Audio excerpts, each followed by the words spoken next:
अम्मा आयशा जो मोहम्मद जे मस्जिद सां गॾु गॾु उहो घर ते मुक़द्दस बणियो घर।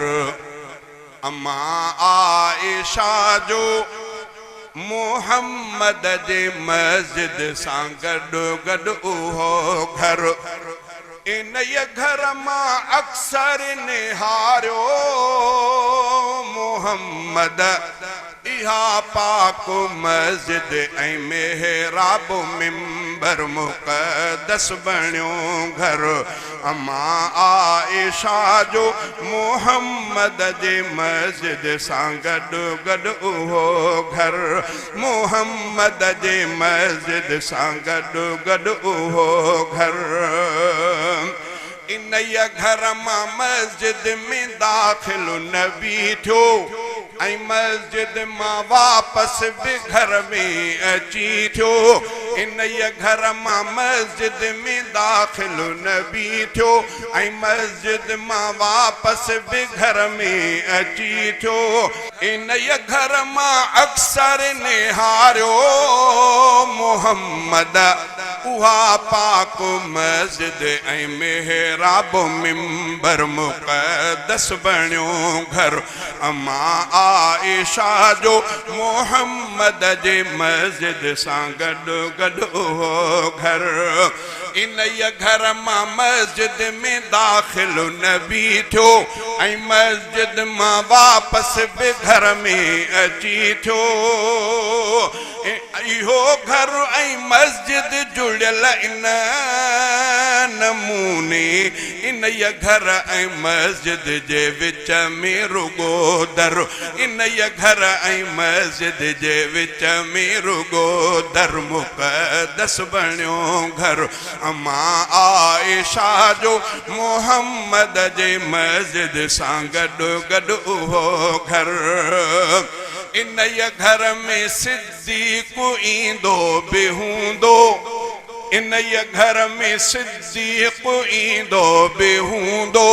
अम्मा आयशा ॾे तकींदो बि हूंदो। इन घर में सिद्दीक़ ईंदो बि हूंदो। अम्मा आयशा ॾे तकींदो बि हूंदो। ऐं ॼाटे नबीअ ॾे अदब सां निहारे संवारींदो हूंदो अबू बकर अंदर। ऐं ॼाटे नबीअ ॾे अदब सां निहारे संवारींदो हूंदो अबू बकर अंदर मुक़द्दस बणियो घर।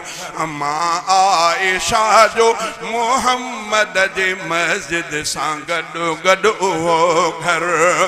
अम्मा फातिमा भी उते ईंदी हूंदी। ॾिसी पंहिंजे बाबा खे ख़ुशि थींदी हूंदी। अम्मा फातिमा भी उते ईंदी हूंदी। ॾिसी पंहिंजे बाबा खे ख़ुशि थींदी हूंदी। मोहम्मद जी शफ़क़त नियाणीअ ते बेहद इन घर खे एज़ाज़ आला मुक़द्दर। इन घर खे एज़ाज़ आला मुक़द्दर मुक़द्दस बणियो घर। अम्मा आयशा जो मोहम्मद जे मस्जिद सां गॾु गॾु उहो घर। इन घर में जिब्रील ईंदो रहियो आ। सलामी सजण जी भरींदो रहियो आ। इन घर में जिब्रील ईंदो रहियो आ। सलामी सजण जी भरींदो रहियो आ। इन अम्मा बीबी साइण जे हूंदे बि अक्सर मुहम्मद जे ख़िदमत में थींदो हो हाज़िर। मुहम्मद जे ख़िदमत में थींदो हो हाज़िर मुक़द्दस बणियो घर। अम्मा आयशा जो मुहम्मद जे मस्जिद सां गॾु गॾु उहो घर। इन घर मां पर्दो मुहम्मद मटायो।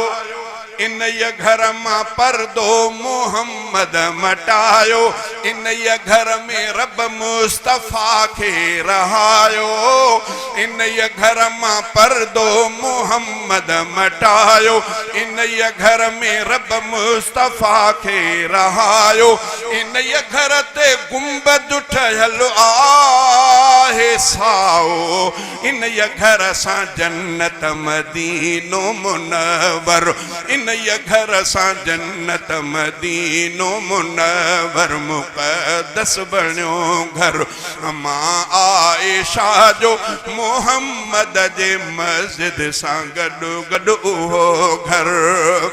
इन ये घर जो सिद्दीक़ ले दर खुली वियो, इन ये घर जो सिद्दीक़ ले दर खुली वियो, इन ये घर में फारूक के घर मिली वियो, इन ये घर जो सिद्दीक़ ले दर खुली वियो, इन ये घर में फारूक के घर मिली वियो, रफ़ीका इन ये घर जो रुतबो घणो ई लिखी छा मां सघंदुसि सहाबा जो नौकर, लिखी छा मां सघंदुसि सहाबा जो नौकर मुक़द्दस बणियो घर मां आयशा जो मोहम्मद जे मस्जिद सां गॾु गॾु उहो घर।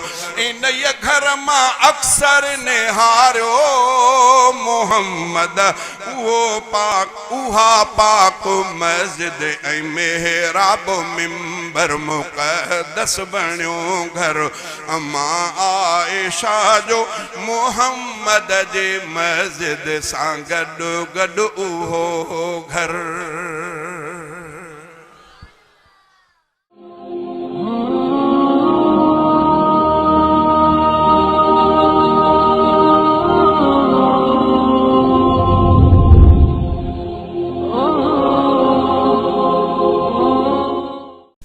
Hasan echo sound Pannu Aqil Abdul Quddus and Farman Jatoi. Phone number 0300 31 47 381 0302 94 17 601।